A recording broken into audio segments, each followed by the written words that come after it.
President Biden delivered his State of the Union speech last night. It was very underwhelming, to say the least. But here with the recap is independent journalist Logan Dubel. Hey, Logan, mind you, I just caught the highlights. I didn't want to suffer last night. So I know you did, though, and thank God you did, because you're going to go through piece by piece with us. But in these highlights, I got just between the zero accountability on the border and the farce that we're safer as a country under his leadership. And I mean, I just don't even know what takes the cake between all of that and the 1 hour and 30-minute speech. But take it away for us. Yeah, first off, thank you for having me on again. President Biden had one final opportunity to address the nation and let the people who voted for him and the people who didn't vote for him know that we are on track and things are going to look good for them. Now, I have a lot of liberal-leaning friends. I follow a lot of liberal-leaning content creators, and they said that this was the best speech they've ever seen. I must have watched a different speech, Dana. What I saw was an older man who arrived late to his own address, most likely because the pro-Palestinian protesters shut down D.C. in protest of his administration. I saw a man, as you said, who did a lot of backpedaling and a lot of blaming other people for things that have happened under his administration. I saw a man who had a father of a fallen service member arrested during the speech. And I saw a man who had one opportunity to apologize for the border crisis, and he mispronounced Laken Riley's name, and he made a mockery of the situation. And I hope that this was the last State of the Union address that Biden gets to give. Yeah, I mean, there was just so much to comb through. But what I found actually pretty, well, not so shocking, but from the so-called squad, or Hamas caucus, as I like to call them, they came to this speech, they donned their last ceasefire gear, right? Or lasting, I don't even know what that means. Lasting ceasefire. What does that even mean? But it was very interesting to see, you know, these were the people before Biden was into office. They were, you know, pushing him on, putting him on a silver platter, right? Like, this is our guy. We're going to stand behind him, steadfast, Team Biden. And then his foreign policy kicks in, kind of almost, to me, taking a neutral stance between Israel and Gaza.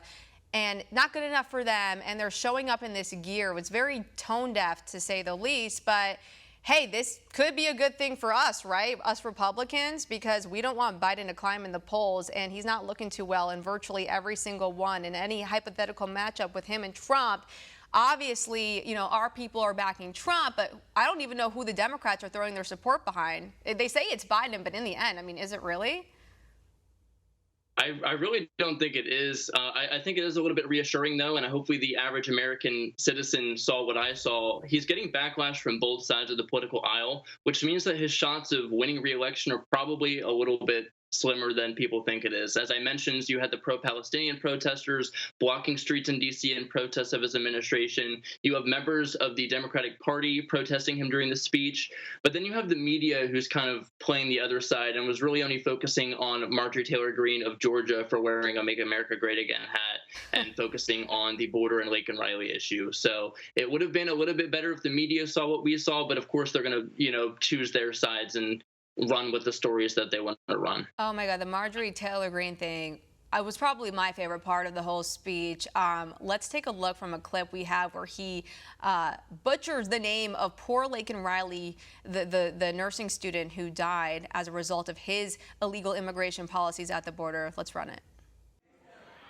I'd be a winner. Not really.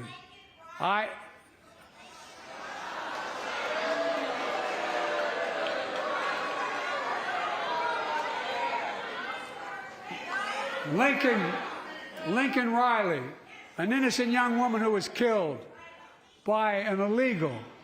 That's right. But how many of the thousands of people being killed by illegals?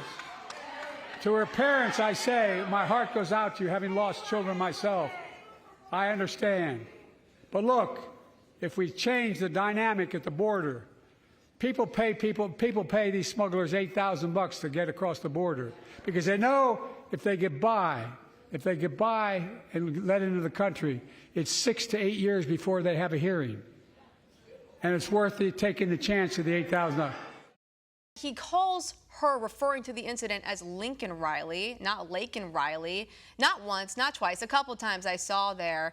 And, to be a parent of a slain daughter at the hands of illegal migrants who as a president, you have the ability to stop it, but for whatever reason, it's only the duty of Congress to fix, knowing you have total control over this part of your presidency, and you kind of just let it run loose and wild.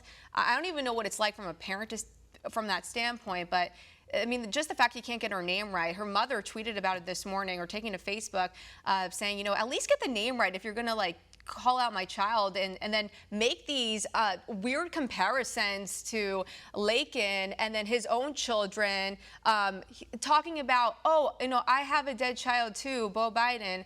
Not the same thing, Biden. Let's stop drawing these parallels, and let's stop always bringing up the fact that you have dead children whenever an American citizen dies, because it's not the same thing. He did not lose his kids from illegal immigration. That's not what happened. It's very tone deaf.